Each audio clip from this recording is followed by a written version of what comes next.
ডিব্ৰুগড়ত আমি এক আলাপ আলোচনা কৰা হৈছিলে আৰু এই সভা সমিতিৰ জৰিয়তে আমি এটা সিদ্ধান্ত লৈছিলো যে কংগ্ৰেছ চৰকাৰ এজিপি চৰকাৰ বৰ্তমান বিজেপি চৰকাৰ থকা অৱস্থাত এই আমাৰ চাহ জনগোষ্ঠী আৰু আদিবাসী যিসকল লোক আছে এইসকলৰ যি মৌলিক অধিকাৰ আছে যি ফাণ্ডামেণ্টেল ৰাইট আছে মাটি পট্টা জনজাতিকৰণ আৰু চাহ শ্ৰমিকৰ দৈনিক মজুৰি এই তিনিটা বিষয়বোৰ বস্তু লৈ আমি আলাপ আলোচনা কৰিছিলো আৰু সিদ্ধান্ত লৈছিলো যে অহা 13 তাৰিখে ডিব্ৰুগড়ৰ চৈকিদিন চাৰিআলি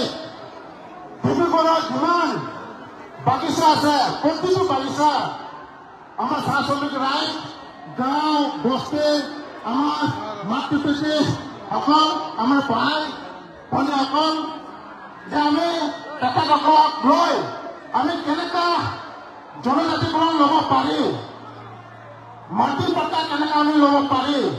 চাহ শ্ৰমিকৰ এই 251 টকা ইমান কম পইচাত আপোনালোকে জানে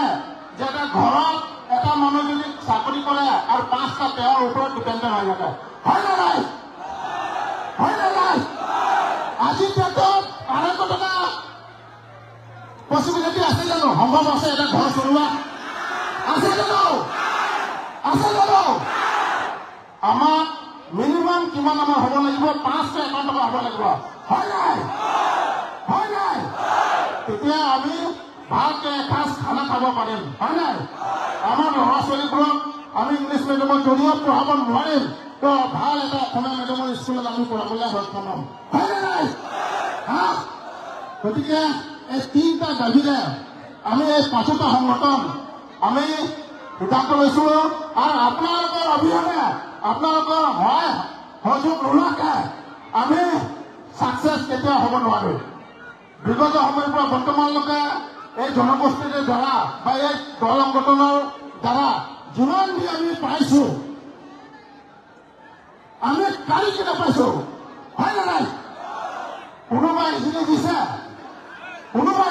নেকি কওক আমি সংগ্ৰামৰ অবিহনে কিবা পাইছো জানো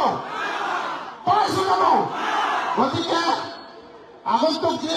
26ৰ ইলেকশ্যন আছে এই ডিব্ৰুগড়ত সকলোৱে গম পায় যে দিছপুৰৰ পাছত ছেকেণ্ড ৰাজধানী কোনটো হয় ডিব্ৰুগড় হয় নাই ডিব্ৰুগড়ত যদি আমি ছেকেণ্ড ৰাজধানীত যদি বসবাস কৰি আছো তো আমি কি 3rd ক্লাছ চিটিজেনশ্বিপ হিচাপে থাকিম নেকি আমাৰ কি অধিকাৰ নাই নেকি সেইকাৰণে আমি চিন্তা চৰ্চা কৰি আমি এই 3টা দাবীৰ ওপৰত আমি বেছ কৰি কিনে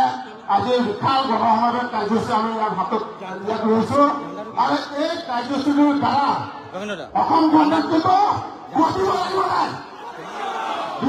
দিল্লী গণতন্ত্ৰটো কমিব লাগিব নাই কোৱা আৰু যদি 26ৰ আগে যদি SC নাপাওঁ যদি মাটি পট্টা নাপাওঁ যদি চাহ শ্ৰমিকৰ যদি দৈনিক মজুৰি যদি বৃদ্ধি নকৰে তো আপোনালোকে চুপচাপ বহিব জানো আমাৰ এইটো আৰম্ভণি হৈছে হয় নাই ইয়াৰ পাছত আমি 5টা সংগঠনে সিদ্ধান্ত লৈছো যে আগন্তুক 26ৰ লগে যদি আমাৰ যদি দাবীবিলাক যদি ফুলফিল নকৰিব তো কোনোবা বিজেপি কৰি আছে কৰক আমাৰ তাত ক'বলৈ একো নাই কোনোবা কংগ্ৰেছ কৰি আছে কৰক আমাৰ তাত কৰিবলৈ একো নাই কোনোবাই কি কৰি আছে কোনোবাই কি কৰি আছে কৰক